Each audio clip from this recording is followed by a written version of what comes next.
and the monotonous blur of the dial tone answered back. Squinting, she managed to find the phone's off button and lay back for a moment against the pillows, gloomily considering the idea of getting a pair of reading glasses. When was the last time she'd had her eyes tested? Had she ever had her eyes tested? Must have done. When she was at school, if nothing else. So long ago, who's to remember? She half sighed and then half laughed at herself and threw back the covers.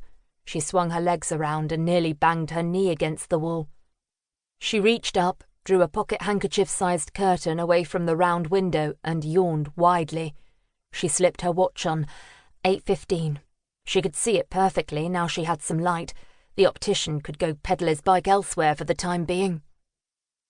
Who said bits began to fall off when you reached the big 4-0? She reached for her tights and wriggled into them, then pulled off the Def Leppard t-shirt, that one sure sign of her misspent youth, now doubling as a nightie. She reached for her bra and glanced down, wondering if it was her imagination or were her breasts really sagging. Maybe it was just pre-coffee gloom. Or worse, excess fat. Hastily and rather inelegantly, she struggled into her cross your heart and stood up.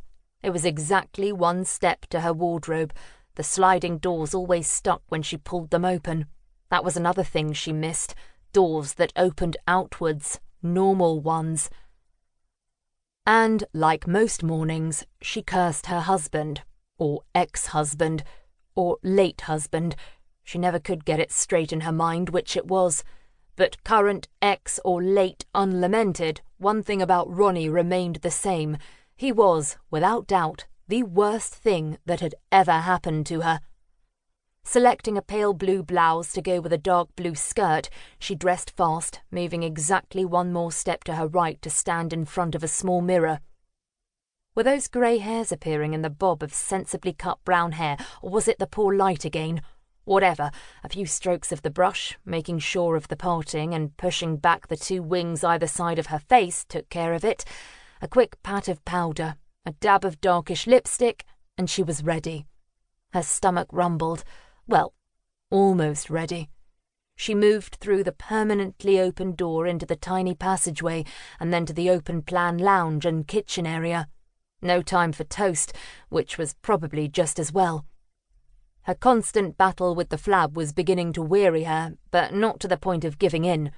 She reached for the kettle warily, wondering if the gas bottles needed changing yet, but no, within minutes it began to hum, as if reproving of her ongoing pessimism.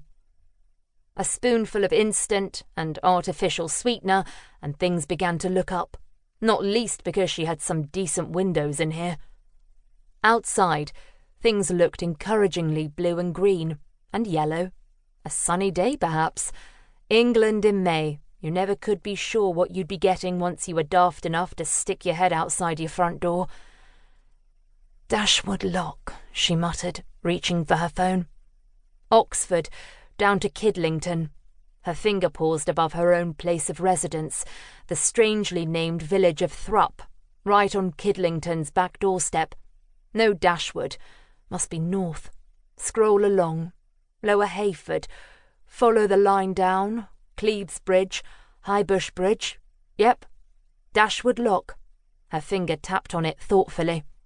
She noticed the clear nail polish on her index finger was chipped. Damn. A blank area of green. Dashwood Lock, it seemed, was right slap bang in the middle of precisely nowhere. Great. That meant no witnesses, no doorstepping to do. Nothing to hope for in the way of possible leads unless the local farmer had some cows or sheep that were in a talkative mood. Damn, she muttered, squinting at the mileage from her current position. 4. Easy going up the towpath on the bike. Good for those thigh muscles. Think of the war against fat and what a nice little victory that would be. But the SIO turning up at a crime scene, on a bike? Not likely. She had enough image problems to live down as it was, thanks to bloody Ronnie, without looking like some new-age greenie.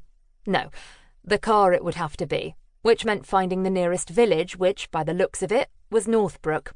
Her lips twisted wryly as she contemplated the map, no doubt a regular hive of activity, full of eager citizens.